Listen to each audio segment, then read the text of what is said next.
ये मेरा सौभाग्य है कि इस विधानसभा चुनाव में मेरी इस यात्रा की शुरुआत बीदर से हो रही है। भगवान बसवेश्वरा के आशीर्वाद और आप सभी के स्नेह ने मुझे हमेशा आपके लिए काम करने की ताकत दी है। कर्नाटकदा किरीटा बीदर का आशीर्वाद मुझे तब भी मिला था जब मैं प्रधानमंत्री पद का उम्मीदवार बना था। मैं बीदर कलबुर्गी रेलवे लाइन के लोकार्पण के लिए भी आपके बीच आया था। समय के साथ बीदर के लोगों का अपनापन लगातार बढ़ता ही जा रहा है। आज इतनी बड़ी संख्या में यहां आकर आपने पूरे देश को संदेश दे दिया है, ई बारिया निर्धारा बहुमतदा बीजेपी सरकारा। कर्नाटका का ये चुनाव केवल 5 वर्ष के लिए सरकार बनाने मात्र का चुनाव नहीं है।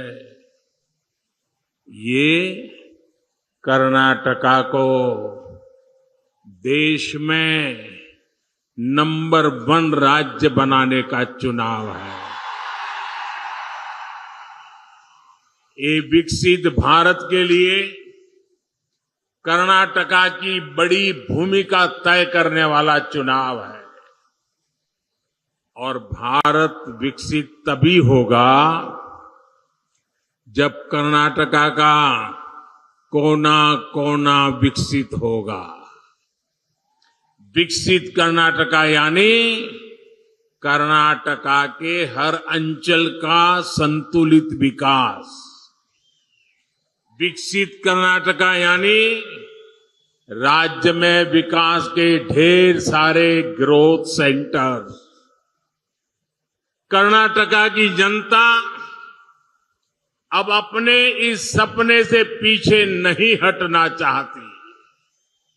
मैं जानता हूं आप सब एक ऐसा कर्नाटका चाहते हैं जहां हाईवे और एक्सप्रेसवे का विस्तार होता रहे। आप एक ऐसा कर्नाटका चाहते हैं जहां मेट्रो की सुविधा और ज्यादा जिलों तक हो।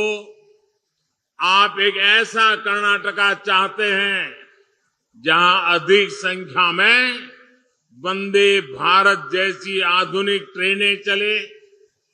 आप एक ऐसा कर्नाटका चाहते हैं जहां हर खेत में सिंचाई की आधुनिक सुविधाएं हो। पिछले 5 वर्षों में सामान्य मानवी ने कर्नाटका में विकास की जो रफ्तार देखी है, उसके बाद वो रुकना नहीं चाहते और आपके इस सपने को पूरा करने का बीड़ा बीजेपी ने उठाया है। साथियों, कर्नाटका को देश का नंबर 1 राज्य बनाने के लिए यहां डबल इंजन सरकार का बने रहना बहुत जरूरी है।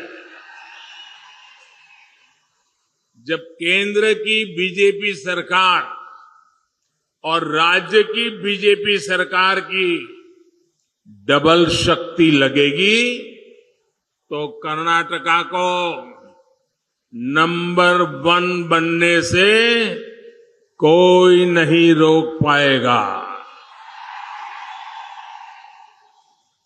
डबल इंजन सरकार से जो फायदा होता है उसका एक उदाहरण कर्नाटका में आया विदेशी निवेश है। भाजपा सरकार की वजह से देश में विदेशी निवेश में रिकॉर्ड बढ़ोतरी हुई है। इसकी वजह से कर्नाटका में भी रिकॉर्ड विदेशी निवेश आया है। कांग्रेस की सरकार में हर साल 30,000 करोड़ रुपए के आसपास विदेशी निवेश कर्नाटका में आता था। बीजेपी की सरकार में अब हर साल करीब 90,000 करोड़ रुपए का विदेशी निवेश कर्नाटका में आ रहा है। ये कांग्रेस सरकार के मुकाबले 3 गुना से भी ज्यादा है। और आपको ध्यान रखना है, ये उपलब्धि किस समय हुई? इतना बड़ा महामारी का संकट था, युद्ध चल रहे थे, उसके बावजूद भी ये हासिल किया है। साथियों, डबल इंजन का सरकार का मतलब होता है डबल बेनिफिट, डबल स्पीड। जब कर्नाटका में डबल इंजन सरकार नहीं थी तो छोटे छोटे प्रोजेक्ट्स को पूरा करने में सालों लग जाते थे।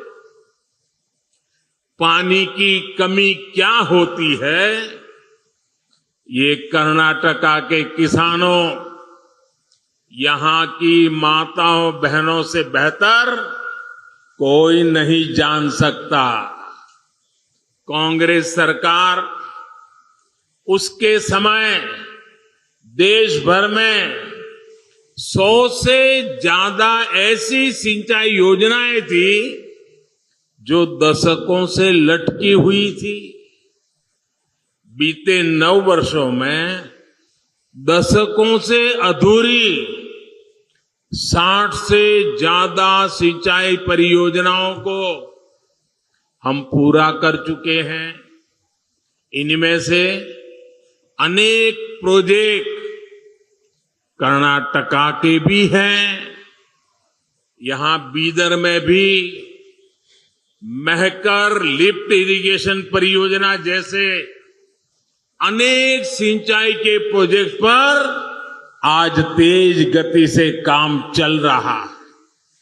साथियों, आज आप सभी देखते हैं कि पीएम किसान सम्मान निधि किसानों का कितना लाभ किया है।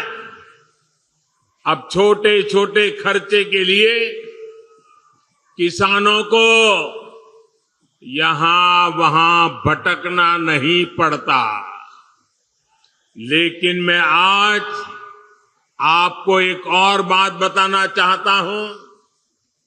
जब हमने ये योजना शुरू की थी तो यहां कांग्रेस और जेडीएस की ही सरकार थी। लेकिन ये लोग लाभार्थी किसानों की सूची केंद्र सरकार को भेजने में ही रुकावटें पैदा करते थे, लिस्ट नहीं भेजते थे। बताओ, आप सोच सकते हैं कांग्रेस जेडीएस को किसानों से कितनी नफरत है। राज्य सरकार को एक नया पैसा नहीं देना था, पैसा हम दिल्ली से भेज रहे थे। उनको तकलीफ ये थी कि बीच में कोई कटकी नहीं हो रही है, माल खाने को मिल नहीं रहा है, ये सीधा उनके बैंक खाते में जा रहा है, इसलिए लिस्ट ही नहीं देते थे। साथियों, जब कर्नाटका में भाजपा की सरकार यहां आई तो उसने यहां के लाखों किसानों के नाम केंद्र की हमारी सरकार को भेजे आज उसी वजह से यहां के लाखों किसानों को पीएम किसान सम्मान निधि के पैसे मिल रहे हैं। इतना ही नहीं, केंद्र सरकार ने अगर हर किसान के लिए 6,000 रुपया भेजे तो यहां की भाजपा सरकार ने उसमें 4,000 रुपया और जोड़ दिए, यानी किसानों को और ज्यादा मदद। मुझे खुशी है कि पीएम किसान सम्मान निधि का लाभ कर्नाटका के लगभग 60 लाख किसानों को मिला है। उन्हें केंद्र और राज्य सरकार से मिलाकर 18,000 करोड़ रुपए मिले हैं, जिसमें से लगभग 400 करोड़ रुपए तो यहां बीदर के किसानों को दिए गए हैं। आप जरा याद कीजिए कि कैसे कांग्रेस की सरकार भोले भाले किसानों को हर चुनाव के पहले कर्ज माफी के नाम पर धोखा देती थी। चुनाव से ठीक पहले वो किसानों के कर्ज माफी का ड्रामा करने लग जाते थे और कर्ज माफी धरती पर कभी उतरती नहीं थी। ये इन्होंने छत्तीसगढ़ में वादा किया, राजस्थान में वादा किया, अभी तक किसानों के खाते में कुछ गया नहीं है। और जो जाता था वो भी उनकी पार्टी से जुड़े हुए कुछ ही किसानों को जाता था। ऐसे किसान जिनका बैंक में खाता हो, जिन्होंने बैंक से लोन लिया हो, उन्हीं के नसीब में ये कुछ दाना पानी डाल देते थे। जबकि सच्चाई ये थी कि जिन करोड़ों छोटे किसानों को सबसे ज्यादा मदद की जरूरत थी, उनको तो न कभी बैंक में खाता था, न बैंक ने कभी वो 1 रुपये का उनको लोन दिया था।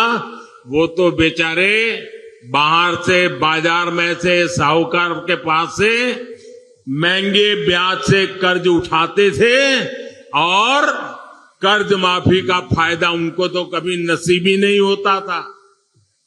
कांग्रेस का असली यही चेहरा है। साथियों, इस क्षेत्र में गन्ना भी बहुत होता है। कांग्रेस ने गन्ना किसानों को भी अपने हाल पर छोड़ दिया था। हम गन्ना किसानों की समस्याओं को भी प्राथमिकता पर दूर कर रहे हैं। गन्ना किसानों की मदद के लिए ही हमने पेट्रोल में इथेनॉल की ब्लेंडिंग बढ़ाने का फैसला किया। आज देश पेट्रोल में 20% इथेनॉल ब्लेंडिंग की तरफ तेजी से आगे बढ़ रहा है।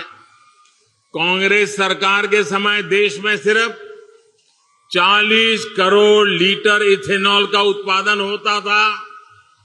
अब हमारी सरकार में इथेनॉल का उत्पादन बढ़कर 400 करोड़ लीटर से भी ज्यादा का हो गया है। इथेनॉल का उत्पादन बढ़ने से, पेट्रोल में उसकी ब्लेंडिंग बढ़ने से सबसे ज्यादा लाभ गन्ना किसानों को भी हुआ है। इस बजट में हमारी सरकार ने गन्ना किसानों के हित में एक और बड़ा फैसला लिया है। हमने गन्ना कोऑपरेटिव्स को, यूपीए सरकार ने जो चूना लगाया था 10,000 करोड़ का चूना, हमने इस बजट के अंदर उस 10,000 का जो उन पर चूना लगाया था वो भी माफ कर दिया। हमने उसकी राहत भी दे दी।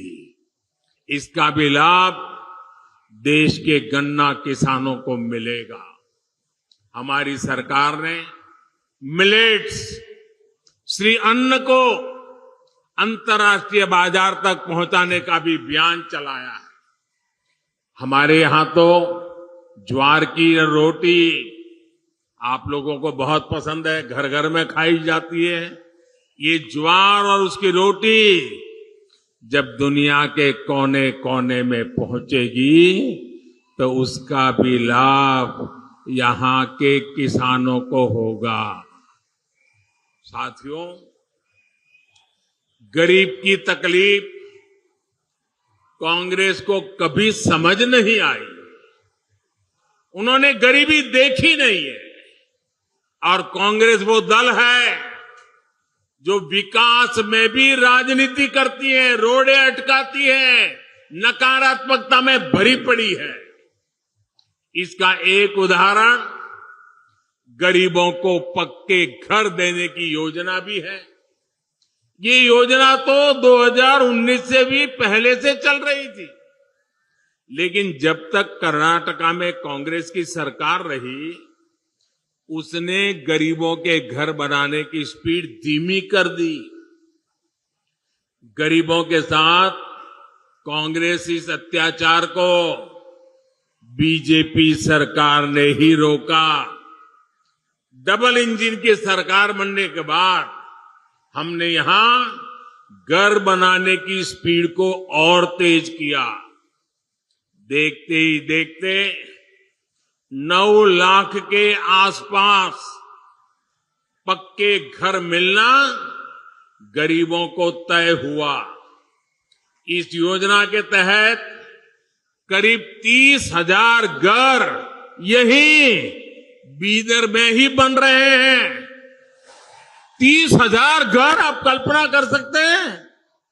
और इनमें से हर घर कई कई लाख रुपए का, और वो भी हम घर महिलाओं के नाम पर करते हैं। यानी भाजपा की डबल इंजन सरकार ने यहां बीदर में ही 30,000 बहनों को, जिनके घर की कीमत लाखों में है, 30,000 बहनों को लखपति दीदी बना दिया है। साथियों, हमारे देश में गांवों के घरों में नल से पानी ना आने की वजह से भी माताओं, बहनों, बेटियों ने दशकों तक बहुत कष्ट उठाया है। भाजपा की सरकार ने उन्हें इस तकलीफ से मुक्ति दिलाने के लिए ही हर घर जल योजना शुरू की। आज देश भर में 9 करोड़ नए परिवारों को पाइप कनेक्शन से जोड़ा जा चुका है। यहां कर्नाटका के भी 40 लाख से ज्यादा परिवारों को अब नल से जल मिलने लगा है। साथियों, शौचालय के अभाव में, गैस कनेक्शन के अभाव में, अच्छे इलाज के अभाव में सबसे अधिक परेशानी हमारी माताएं बहनों को ही होती है। गरीब परिवारों की बहनों की सूद ले कांग्रेस ने इतने दशकों तक कभी नहीं ली, लेकिन आपका ये बेटा दिल्ली में बैठा है। करोड़ों माताओं बहनों के बैंक अकाउंट बीजेपी ने खुलवाए, उसमें सरकारी मदद डायरेक्ट पहुंचे ये व्यवस्था बीजेपी ने की। बहनों को बिना गारंटी मुद्रा लोन मिले ये व्यवस्था बीजेपी सरकार ने की। गरीब मां को अपने परिवार के लिए राशन की चिंता न करनी पड़े, इसके लिए मुफ्त राशन का प्रबंध बीजेपी सरकार ने किया। दूसरे शहरों में भी फ्री रेशन मिल सके, इसके लिए one nation one ration card भी बीजेपी सरकार ने दिया।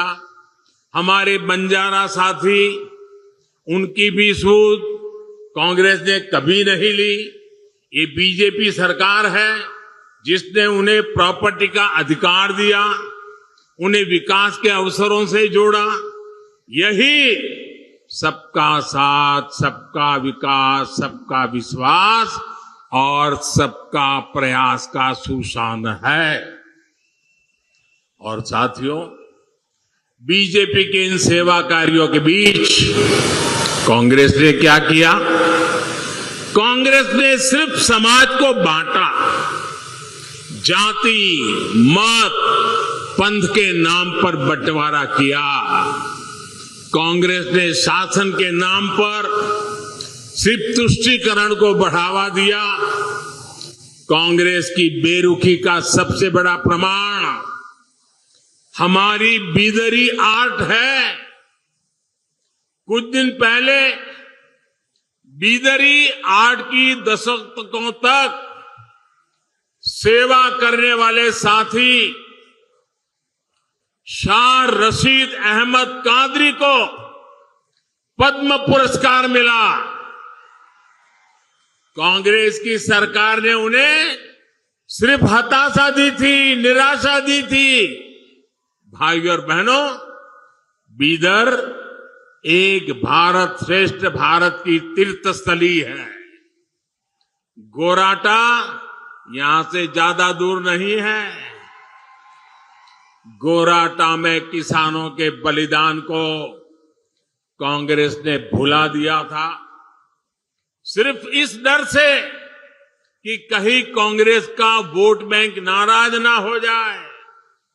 वहां जो शहीदों का स्मारक पत्थर था, उससे भी जो धूल सफाई का काम, ये भी बीजेपी ने किया। भाइयों, अब तो दर्जनों बलिदानियों को समर्पित शहीद स्मारक वहां बन गया है और तिरंगा शान से लहरा रहा है। साथियों, अस्थिर सरकार, जोड़ तोड़ से बनी सरकार के दुष्परिणाम कर्नाटका ने बहुत भुगते हैं। एक अस्थिर सरकार का फोकस लोगों की सेवा पर नहीं होता है। आपको याद होगा कि कांग्रेस जेडीएस सरकार के मुखिया ने माना था कि वो कांग्रेस की दया पर चल रहे हैं। जेडीएस की जवाबदेही कांग्रेस के प्रति है, कर्नाटका के लोगों के प्रति नहीं है। ये जो उनका सत्ता प्रेम है, ये जो उनका कुर्सी गंवाने का डर है, ये उन्हें आपके लिए कुछ करने नहीं देगा। साथियों, कांग्रेस हर उस व्यक्ति से नफरत करती है जो सामान्य मानवी की बात करता है, जो उनके भ्रष्टाचार को सामने लाता है, जो उनकी स्वार्थ भरी राजनीति पर प्रहार करता है। कांग्रेस की नफरत उससे परमानेंट हो जाती है। अभी इस चुनाव में भी कांग्रेस ने फिर से मुझे गालियां देने का काम शुरू कर दिया है। मैंने देखा किसी ने उन गालियों की लिस्ट बनाई है और वो गालियों की लिस्ट मुझे दी है। अब तक मुझे ये कांग्रेस के लोगों ने 91 टाइम अलग अलग गालियां दी है। अरे कांग्रेस ने ये गालियों की डिक्शनरी में टाइम खराब करने के बजाय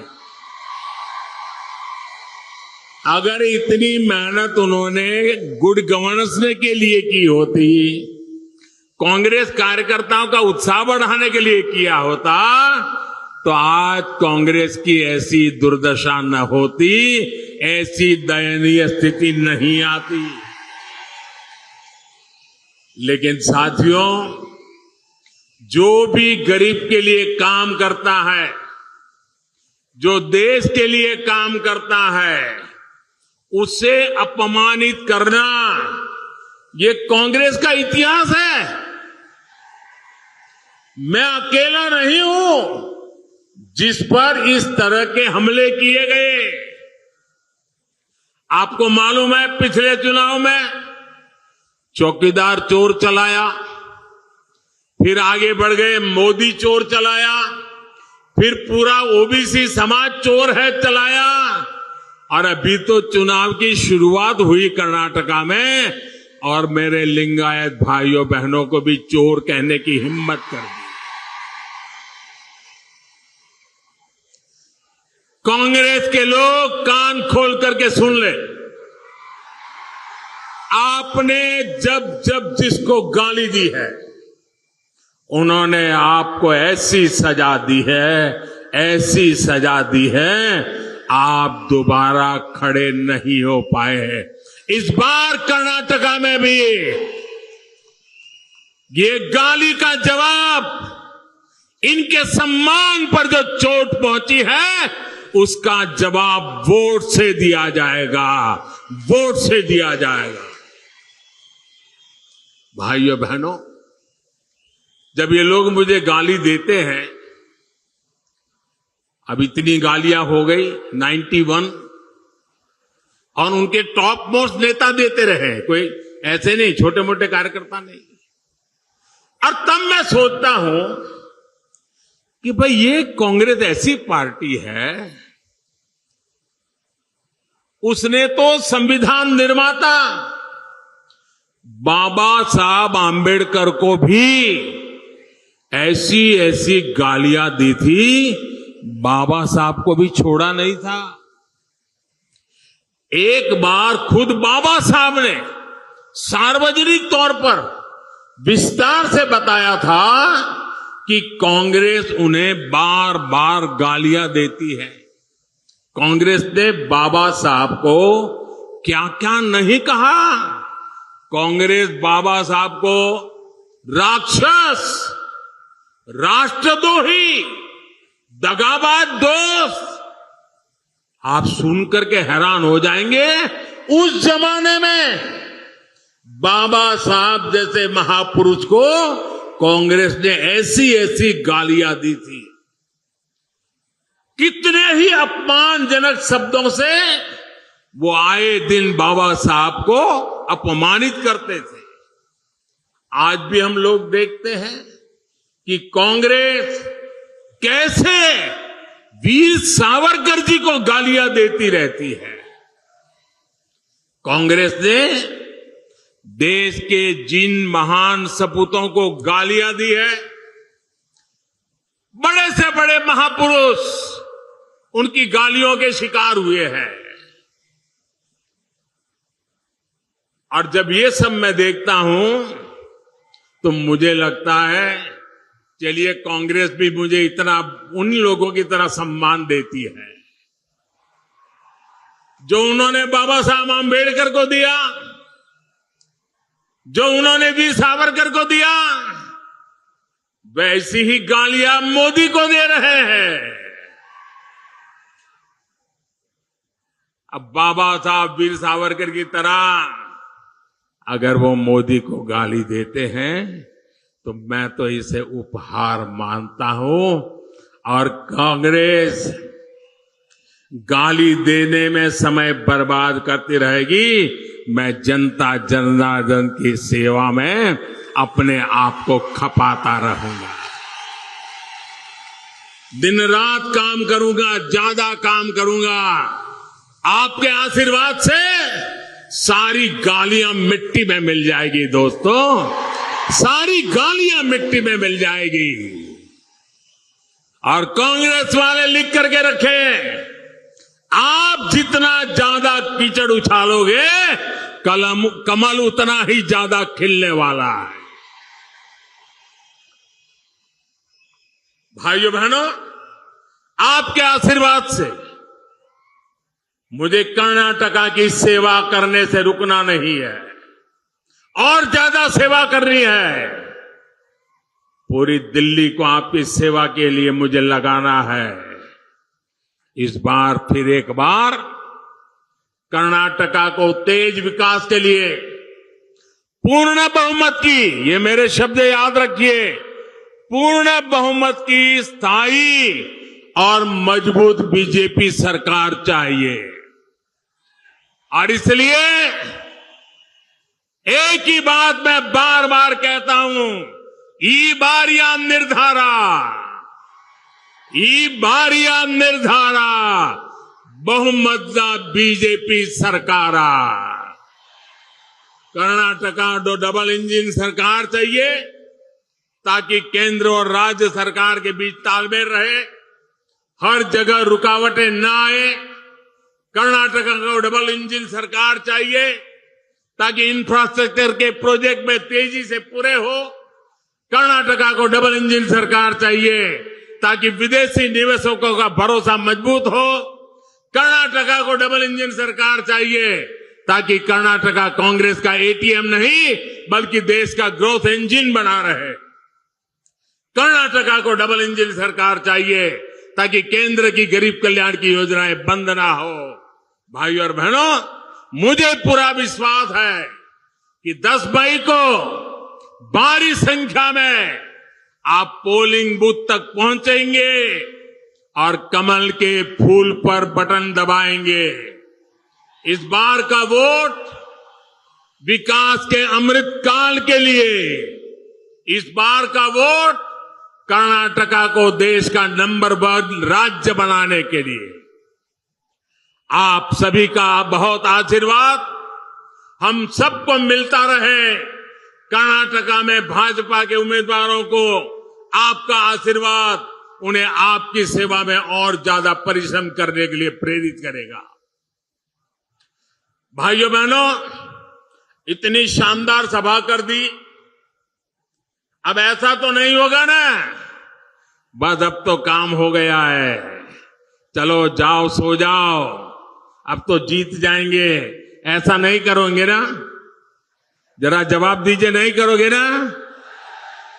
बूथ में जाओगे, हर घर जाओगे, मतदाताओं को मतदान के लिए निकालोगे, भाजपा की बात बताओगे, पक्का करोगे?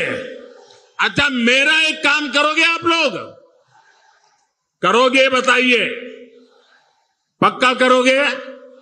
ईमानदारी से करोगे? घर घर जाकर के करोगे? तो एक काम करिए, 10 मई के पहले सभी मतदाताओं के घर जाइए और जाकर के उनको कहिएगा कि आपके सेवक मोदी जी हमारे बीदर जिले में आए थे और आपके सेवक मोदी जी ने आपको नमस्कार कहा है। ये मेरे नमस्कार उनको पहुंचाओगे? हर माता बहनों को पहुंचाओगे? मेरे नमस्कार अगर पहुंचाओगे ना तो मुझे उनके आशीर्वाद मिल जाएंगे और उनके आशीर्वाद से मेरी ऊर्जा इतनी बढ़ जाती है कि मैं दिन रात और ज्यादा काम कर सकता हूं। और इसलिए मेरे लिए आपको ये काम करना है, हर घर जाकर के कहना है कि आपका सेवक मोदी आया था, मोदी ने आपको नमस्कार कहा है। बहुत बहुत धन्यवाद।